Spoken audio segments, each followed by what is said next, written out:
जो लोग सोनम वांगचुक को चाइना का एजेंट बता रहे थे उनके लिए बुरी खबर है, क्योंकि अब पूरे भारत में चाइना के एजेंट्स बढ़ते जा रहे हैं। अब संख्या लाखों के पार हो चुकी है। आई थिंक कि अनफॉर्चुनेटली किसी ने चाइना के एजेंट्स का पूरा एक शहर ही इंडिया में सेटल कर दिया है। लेकिन एक बात बताओ कि इतने ज्यादा चाइनीज एजेंट्स भारत में घुस कैसे गए? तो अब ये और इनके अंधभक्त ये जवाब देंगे कि 500 में सब भाड़े पर लाए गए हैं, क्योंकि ये युवा तो बेरोजगार है और खाली बैठा है। पर पहली बात तो ये कि इस गर्मी में किसी को अपनी जान देने का शौक नहीं है। मतलब जो भी लोग आए थे वो सताए हुए हैं।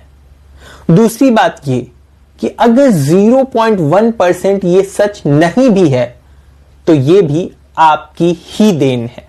और उससे भी बड़ी बात ये कि आज उन सभी एजेंट्स जो कि पीसफुली प्रोटेस्ट कर रहे थे उन पर पुलिस ने बेरहमी से लाठीचार्ज किया और आंसू बम के गोले दागे निहत्थे लोगों पर, जिनके पास न गोली थी, न बंदूक था, न तीर था, न तलवार था, न असला बारूद था। तो उनके पास सिर्फ पानी की बोतल, टिफिन, मोबाइल और इस गर्मी में पीसफुल प्रोटेस्ट करने के लिए एक हौसला था कि वो सिस्टम में सुधार ला सकेंगे।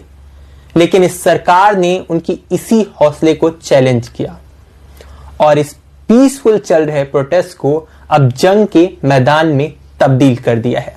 लाठीचार्ज के दौरान जो डॉक्टर्स लोगों को, घायलों को बचाने गए, उनका इलाज करने गए, उन पर भी लाठीचार्ज किया गया और उन्हें गाली दी गई और उनसे सवाल पूछा गया कि तुमको बुलाया किसने है। नमस्ते दोस्तों, मेरा नाम है रिहान सिंह और आज मैं उस डिक्टेटरशिप के बारे में बात कर रहा हूं जिसने अंग्रेजों और नेपोलियन को पास्ट में जाकर मात दे दी है, और उस प्रोटेस्ट की भी जिसे 20 जुलाई 2026 को जंतर मंतर में लाठीचार्ज के थ्रू खत्म करने की कोशिश की गई है।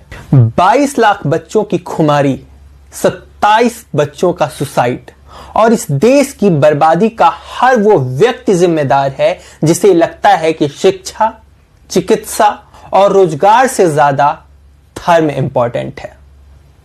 इस प्रोटेस्ट के बारे में गोदी मीडिया क्या कहती है जरा सुनिएगा। वांगचुक अस्पताल के अंदर प्लान जंतर मंतर पंक्चर। मोदी विरोध का नया प्रयोग लॉन्चिंग से पहले ही फ्लॉप। वांगचुक गई पब्लिक सदमे में मोदी विरोधी। मानसून सत्र से पहले का खेल पूरा का पूरा फेल। ये तो मीडिया है जो आवाम के साथ नहीं सत्ता के साथ खड़ी है। अब जरा ध्यान दीजिएगा, जब लोग सड़कों पर उतरे थे तो उनकी मांग सिर्फ इतनी थी कि सुनो, हमें एजुकेशन मिनिस्टर का इस्तीफा दिलवाओ ताकि आगे से जो भी एजुकेशन मिनिस्टर आए वो एजुकेशन के फील्ड में होने वाले करप्शन को और उससे होने इश्यूज को कंट्रोल कर सके, ताकि नीट जैसी एग्जाम की जो प्रॉब्लम हर साल रिपीट हो रही है उसे खत्म किया जा सके। लेकिन इसे सुना तो गया नहीं और न ही इस पर कोई बातचीत हुई। 20वें दिन सोनम को उठा लिया गया और 21वें दिन लाठीचार्ज हुआ। मतलब तुम्हारी बात का सुनना तो दूर, हम तुम्हें बोलने तक का मौका नहीं देंगे। बिकॉज वी आर डिक्टेटर, तानाशाह, एंड वी हैव पावर। इसे कहते हैं डेमोक्रेसी की हत्या। और पुलिस वालों, आपको शर्म नहीं आई?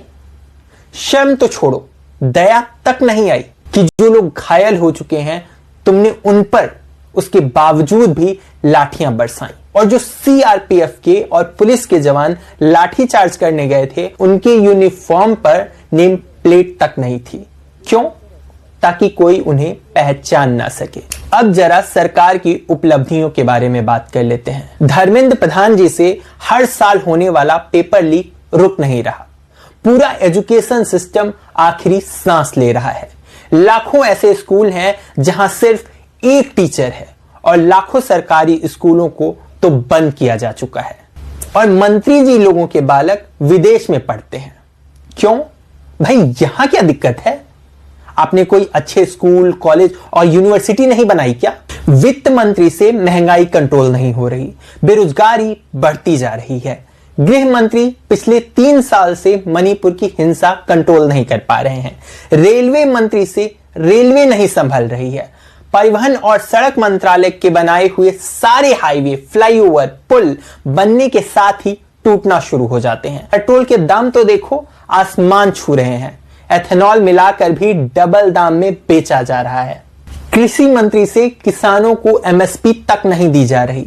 पर्यावरण मंत्री जी पर्यावरण की सुरक्षा में लक्षद्वीप, अंडमान निकोबार, मध्य प्रदेश, छत्तीसगढ़ के जंगल और पेड़ मोटा भाई के नाम कर रहे हैं। स्वास्थ्य मंत्री को संसद में हु करने से फुर्सत नहीं, विदेश मंत्री को विदेश नीति का पता नहीं और मोदी जी को मेलोडी खाने, खे करने और दुनिया घूमने से छुट्टी नहीं। ऊपर से इंडिया को ट्रम्प चला रहा है। तो आप बताइए इससे ज्यादा अच्छे दिन अब कब आएंगे? धर्म के नाम पर देश को बांट पहले से दिया है।